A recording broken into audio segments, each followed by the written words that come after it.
Whoa. Yeah. Gun? There's also blood in her. She's in there. پلیس به خونه کیت و امبر زادو میرسه. مادر امبر یعنی بتی با پلیس تماس گرفته و از ماموران خواسته برای بررسی وضعیت دخترش به خونه اونها سر بزنن. امبر 2 روزه که به هیچ کدوم از تماس‌ها یا پیام‌های کسی جواب نداده و بتی کاملا نگران دخترشه. مامورانی که به محل میرسن ابتدا تصور میکنن با یه مورد معمولی بررسی وضعیت یه فرد مفقود شده روبرو هستن. اما چیزی که داخل خونه انتظار اونها رو میکشه خیلی تاریک‌تر و تکون دهنده تر از چیزیه که میتونن تصور بکنن.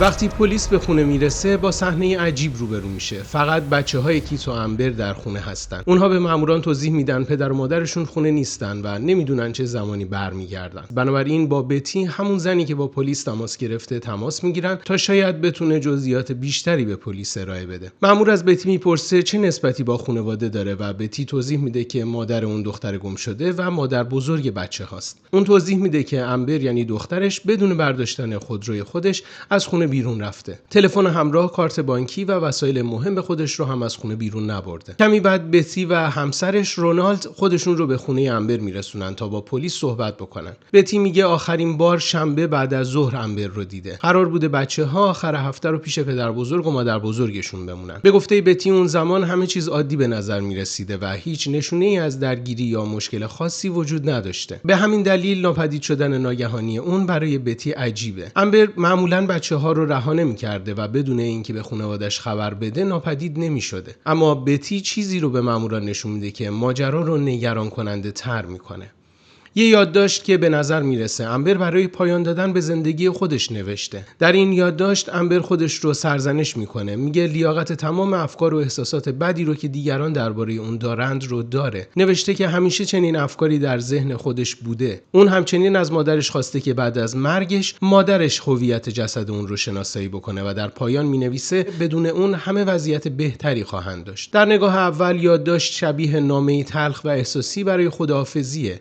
نامه‌ای که ظاهراً از سالها ناامیدی، تردید نسبت به خودش و فشار روحی امبر خبر میده. بتی میگه هر وقت امبر و کیت با هم درگیر میشدن، امبر معمولاً به خونه اونها میرفته و هیچ وقت بدون اینکه با خانواده تماس بگیره ناپدید نمیشده. بتی همچنین تایید میکنه که دخترشون در گذشته با مشکلات روحی و افکار مربوط به خدازاری دست و پنجه نرم میکرده. با این حال لحن این یادداشت برای ماموران عجیب به نظر میرسه، مخصوصاً بخشی که در اون امبر از مادرش خواسته جسدش رو مادرش شناسایی بکنه. این جزئیات باعث میشه پلیس به یه احتمال نگران کننده دیگه هم فکر بکنه، به قتل رسیدن امبر.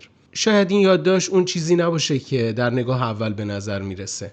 شاید امبر این کلمات رو با اختیار خودش ننوشته باشه. اما در این حال آرامش غیر معمول بتی به عنوان مادر یه دختر گم شده برای پلیس عجیبه. ماموران که سرنخ دیگه‌ای در اختیار ندارن، تصمیم میگیرن قدم بعدی رو در تحقیقات بردارن و خونه رو بررسی بکنن. خوشبختانه بچه‌ها میتونن با پدرشون تماس بگیرن. بچه‌ها به پدرشون توضیح میدن که پلیس اونجا اومده و میخواد با اون صحبت بکنه. Dad? The cops are here and they want to talk to you. Is this Keith? Yes, this is Keith. I'd like to go over a couple series of events and then ask you for permission if I could go inside your house, and where we start searches is the last place she was seen, and that would be your house. But I don't have a warrant, and I'm asking you for permission to go inside your house too. Go ahead, man. کیت بدون مخالفت با درخواست پلیس اجازه ورود میده. یکی از ماموران همچنان با کیت صحبت میکنه و مامور دیگه بلافاصله جستجوی خونه رو شروع میکنه. در حالی که هیچ کدوم نمیدونن تنها چند دقیقه یا چند متر با کشف حقیقتی هولناک فاصله دارن. Just gonna go in. If you want to come with me, I will, because I'd like you to show me. God. Okay. Where did you find the notebook? In the garage. In the That's why garage, they okay. literally live there. Okay, let's start there. مامور از کیت میپرسه چه اتفاقی افتاده. کیت توضیح میده که اون و امبر زیاد مشروب میخورن و زیاد هم با هم دعوا میکنن. اون میگه امبر معمولا وقتی عصبانی میشه خونه رو ترک میکنه، اما این بار کیت کلیدهای ماشین امبر رو از اون گرفته بوده تا نتونه رانندگی کنه. کیت میگه امبر کیفش رو برداشته، تلفنش رو به زمین کوبیده و از خونه خارج شده. اون میگه از اون زمان دیگه امبر رو ندیده.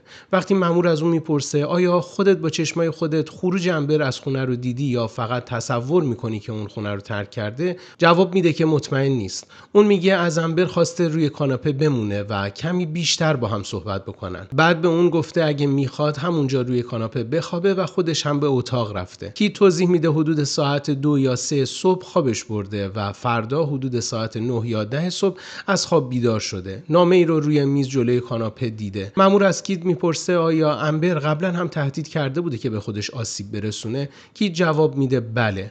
اون توضیح میده طی 5 سال گذشته این رفتار امبر بارها تکرار شده بوده. برای تولید این ویدیو ساعتها کار انجام شده، اما لایک کردن همین ویدیو فقط 1 ثانیه از شما زمان میگیره و شما با لایک کردن این ویدیو کمک بزرگی به من میکنید. ممنون میشم که ازم حمایت کنید. مأمور دیگه ای که در حال جستجو در خونه هست به همراه بتی نزدیک اون محلی میشن که نامه پیدا شده. Where exactly was the book when you found it? Right here. Okay. And you recognized her handwriting? Yes. Okay. It's unmistakable. Chicken scratch.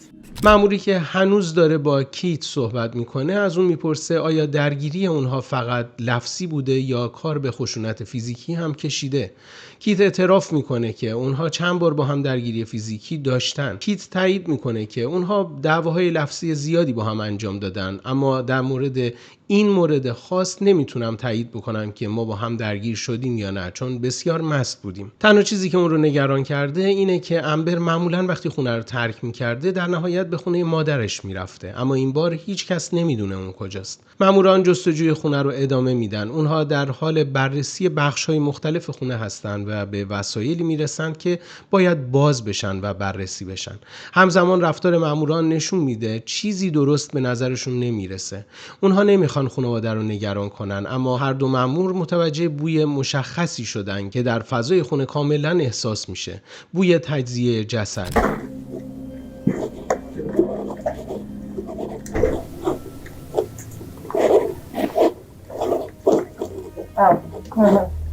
Whoa.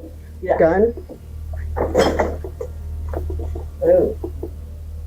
Magazine.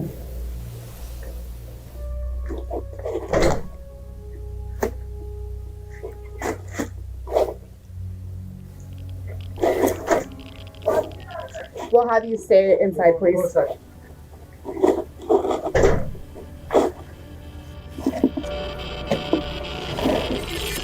She's in there.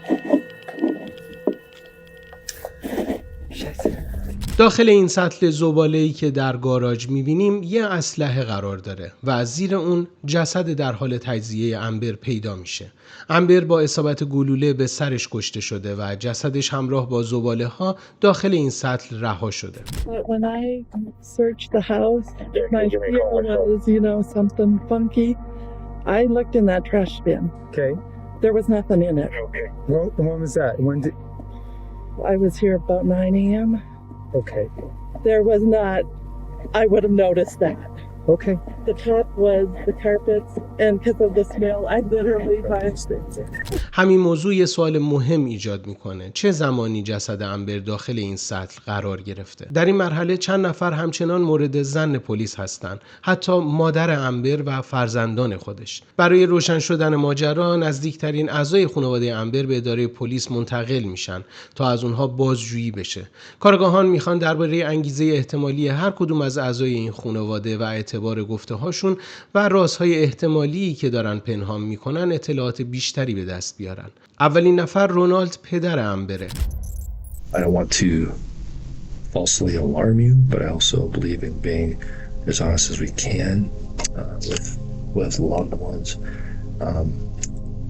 We may have found Amber. No. Yeah, but we're not completely sure yet, Ron. Just do it.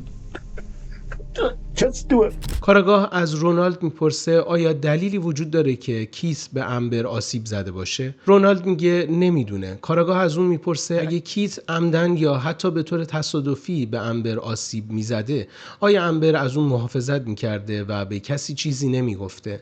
رونالد پاسخ میده که احتمالاً این کار رو میکرده و این ماجرا رو پنهون نگه میداشته. نفر بعدی بتی مادر امبره. So I went out there and I seen the letter, or it was a 4.5 page note. and it's very important. I looked in that trash bin. Okay. It had an ungodly trash odor, honestly. But I tried to, there's some carpet squares were on the top. I tried to lift up, make sure there was nothing under it. Okay. Not that, I don't know what I was expecting, but I did. So I absolutely looked in that bin. Okay. That'll be important.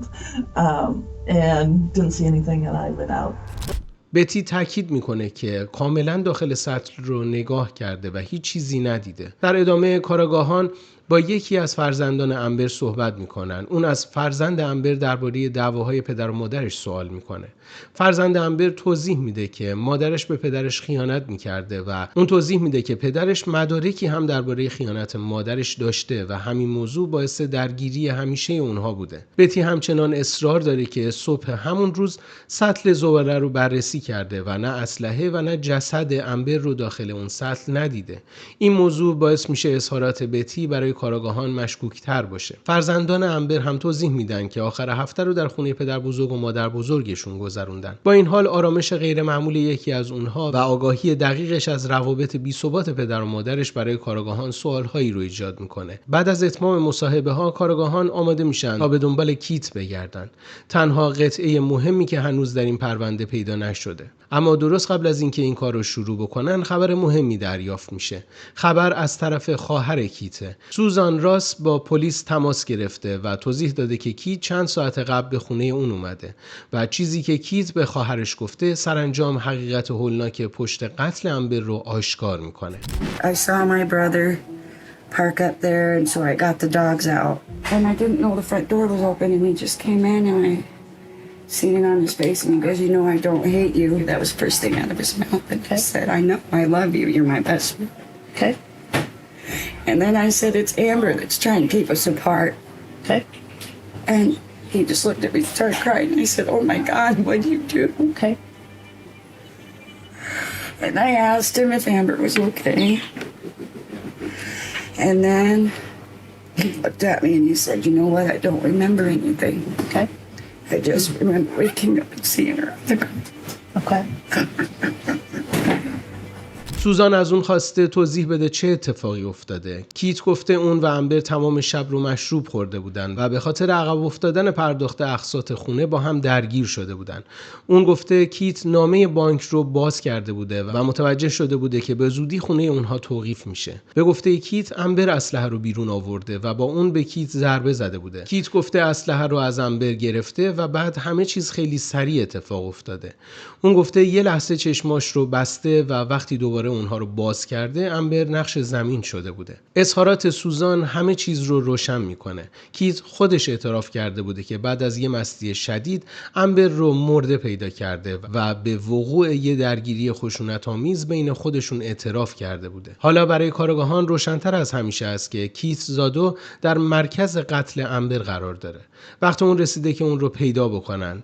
چند ساعت بعد از اینکه کارگاهان خونه سوزان رو ترک میکنن، پلیس تماس غیر منتظره‌ای دریافت میکنه. کیت زادو تو خونه خواهرشه و این بار آماده است که خودش رو به پلیس تحویل بده. نیروهای پلیس با آمادگی کامل به محل میرن. ماموران از کیت میخوان که دستاش رو بالا ببره و خودش رو تحویل بده. No, we're not gonna hurt him. Okay, walk towards me.